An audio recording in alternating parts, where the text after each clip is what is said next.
So one of the questions I'm asking everyone, and I think it's a really important, certainly is for me, is how do we, if we know that this stuff is good for Mm, us, how do we embed it as a habit mm, or commit to a routine? yeah. Well, my Anna, who I'm seeing evolve, who's helping me journal, she says the routine is really important, and I'm still struggling with that. If the Friday goes, if we don't do the Friday, which we've done it every week, but I can quickly lose these things. So I'm very aware. Yeah, it's practice like anything else. It's best to she's given me a couple of subjects that she thinks it's So good. this is your therapist? Yeah, yeah. She suggests a couple of subjects, and really I should do it every day. Instead, it's on my mind, the subject, and I'm doing it twice a week. But I think the habit it's something I've always struggled with, is a reliable habit. So I tend to bring it all to like twice a week. Should you find it helpful having someone set you homework, if you like? Yeah, I do. I do. What I've learned all my life, I now try to express that I find that helpful. Just bounce off something, focus a little bit, and then you find you might just get really going. It opens the floodgates sometimes. Really does. So when you practice, so you've got your 2 sessions a week that you practice. Mm. Are they the same days each week? Are they the same times? One How do you do one it? of them is because it's the very day we do the group. But yeah, I'm not so confident away from the group. I will write a fair bit in the week, but I wish I could formalize it, and I'm still working on that. I don't know why I can't. It's not, I've got other things, I suppose, and that's the me that perhaps deep down thinks it's all silly anyway. Yeah, I find I've always struggled to find things not silly. And Uh, this comes down to cynicism, isn't it? yeah, yeah, So since, tell me yes, about yes. your inner cynic. It sounds like there's, you call it your Oh poison gosh, parrot, don't you? yeah, yeah. I think it's just I, yeah, just taking the mickey, taking the piss all the time. It's great. It is character building, but when you realize it's getting in the way of anything else, I don't know. I just got tired of it, and some of it's cruel as well. You don't set out to be cruel, but teasing, carping, banter. I don't know whether it's just a Cockney thing or a Liverpool thing or just a people thing, but I do love it. I still love a good tease. But yeah, I realized I'm more serious than that. And yet I always struggled. I always thought the serious stuff was pompous and anyone would do that. So I've really struggled to make it count.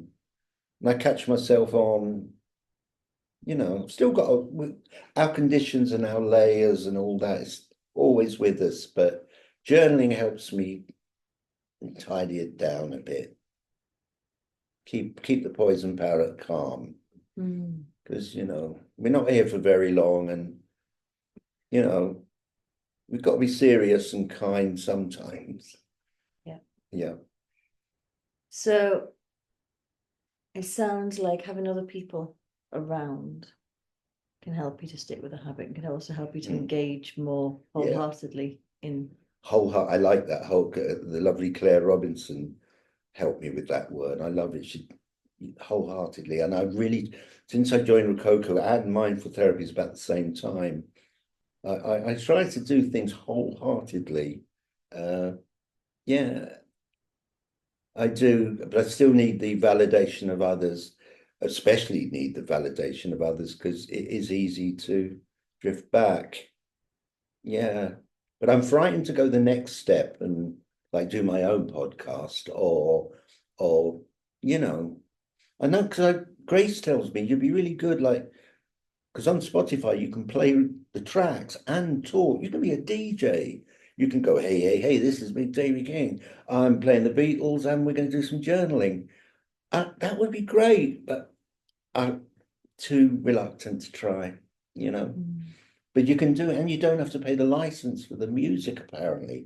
So Mm. Alistair says, so you can play the tracks and come on and say, here's a bit of mindfulness, here's a bit of journaling. It would be great.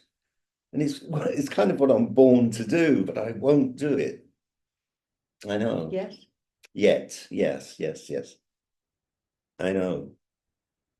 So we get in our own way quite a lot, don't We do. And it's all the conditioning and the stuff when we were young, and not just family, but the way the world was then, or the way the country was, and all the stuff and school, the good things we done, the bad things we done. And what we come through evolution with in our DNA, you know. We're a bunch of stuff, aren't we? And we're navigating.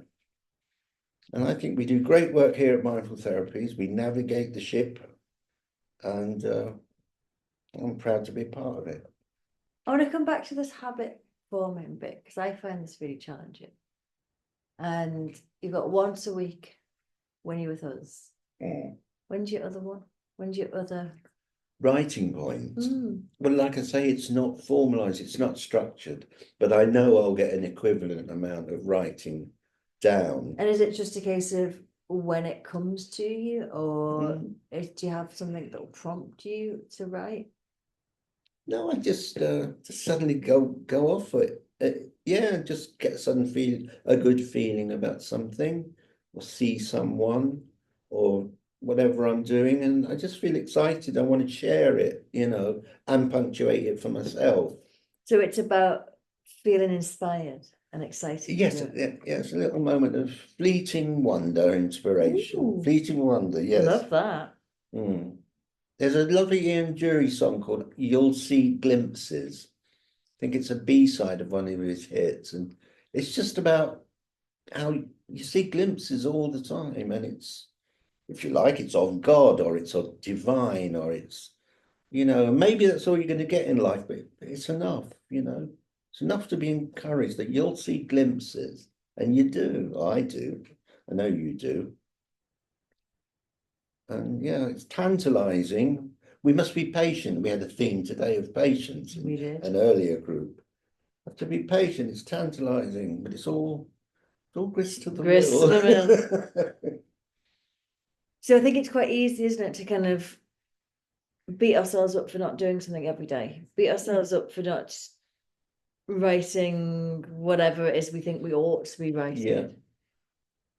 And yet that pressure is going to be the thing that kills the glimpses, that stops us having those moments of wonder, because we're going to be beating ourselves up all the time. That's it. Really, yeah. I mean, if I'm saying I enjoy doing this, I should have tried earlier, but I was inhibited by the stuff. I did the diaries for sure when I was teens, early 20s, but then life gets in the way, stuff happens and you don't. I suppose I wrote letters to people, and I used to make a lot of cassette tapes to friends. So that was a bit like just like the Spotify thing, and I would talk in between the songs. That was my way of punctuating. They're probably very tedious, and people probably just threw them straight in the bin. But I enjoyed making them, because in another world, I'd love to have just been a simple DJ playing records and talking. So I've always found the radio an intimate. John Peel used to say, compared to television, radio is the senior service, because there's more reflection and thought, and and I agree with that. Television can be great too, but there's something very loyal and loving. If you get a good voice on the radio, someone you like, that's half the battle. There's a lot of lonesome people in the world. Radio is important, and obviously podcasts are part radio, really. So yeah, trouble is everyone's got a station. It's like there's more stations than people. Do you know what I mean? Like and subscribe, everyone. That's the trouble. Yeah. Yeah. But it's great. I love doing this. Really, it's just chatting and nice, and we do good work here, folks. Mindful therapies. Been coming about 8 years now, I think. And yeah, groovy.